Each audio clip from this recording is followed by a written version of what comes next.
Assalamualaikum warahmatullahi wabarakatuh. Hai teman-teman, kali ini aku akan menjelaskan sedikit kejadian penyimpangan pada zaman demokrasi terpemimpin. Sebelum masuk ke penjelasan video, berikut adalah anggota kelompok kami. Apa sih demokrasi terpemimpin itu?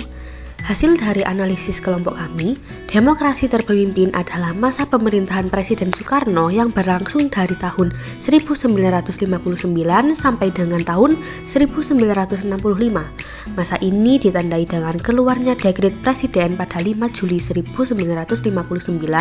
Pada masa ini terjadi beberapa kali penyimpangan dalam pemerintahan. Selain itu juga pada demokrasi terpemimpin, terdapat sejumlah bentuk penyimpangan yang terjadi pada masa itu. Yang pertama, kekeliruan penafsiran Pancasila. Salah satu bentuk penyimpangan yang terjadi pada masa demokrasi terpemimpin adalah terpisahnya penafsiran Pancasila. Perlu kita ketahui lebih lanjut bahwa periode ini dijalankan berdasarkan sila keempat pada Pancasila. Sayangnya, penafsiran tidak dilakukan secara utuh, tetapi menganggap bahwa pemimpin terletak pada pemimpin besar revolusi. Hal itu memicu terjadinya perilaku otoriter atau sikap memaksakan kehendak dan merasa dirinya sendiri si paling benar. Penyimpangan kedua adalah pengangkatan presiden seumur hidup. Karena tidak ada aturan tentang jabatan presiden seumur hidup, menurut pasal 7 Undang-Undang Dasar 1945 atau sebelum diamandemen, presiden memegang jabatan selama 5 tahun saja. Yang selanjutnya adalah pembentukan MPRS. Penyimpangan di masa demokrasi terpemimpin berikutnya adalah adanya Majelis Permusyawaratan Rakyat Sementara atau singkatnya MPRS. Anggota MPRS sendiri dipilih langsung oleh Presiden I.R. Soekarno yang seharusnya perwakilan rakyat ini dipilih sendiri oleh masyarakat Indonesia. Yang keempat, pembentukan DPR-GR. Bentuk penyimpangan yang terjadi pada masa demokrasi terpemimpin lainnya yakni pembentukan DPR-GR atau Dewan Perwakilan Rakyat Gotong Royong.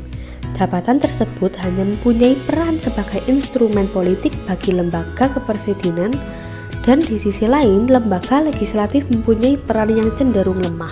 Yang kelima adalah prosedur pembentukan DPAS.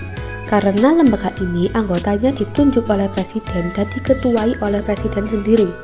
Padahal tugas DPAS adalah memberikan jawaban atas pertanyaan usulan kepada pemerintah. Yang keenam, terjadi penyimpangan perubahan konsep Pancasila tentang nasionalisme, agamis, dan komunis.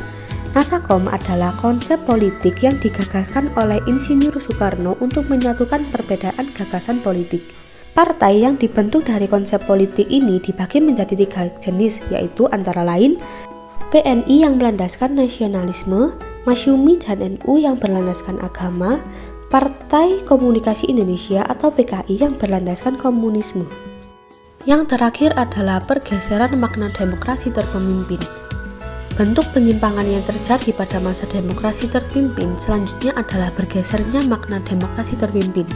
Pada pelaksanaan periode ini dijalankan dengan berpusat pada kepemimpinan presiden, padahal nilai demokrasi tidak dijalankan berdasarkan berpusatnya kekuasaan pemimpin. Alhasil, pada kondisi ini menimbulkan hilangnya kontrol sosial. Sekian sedikit dari penjelasan dari kelompok kami. Wassalamualaikum warahmatullahi wabarakatuh.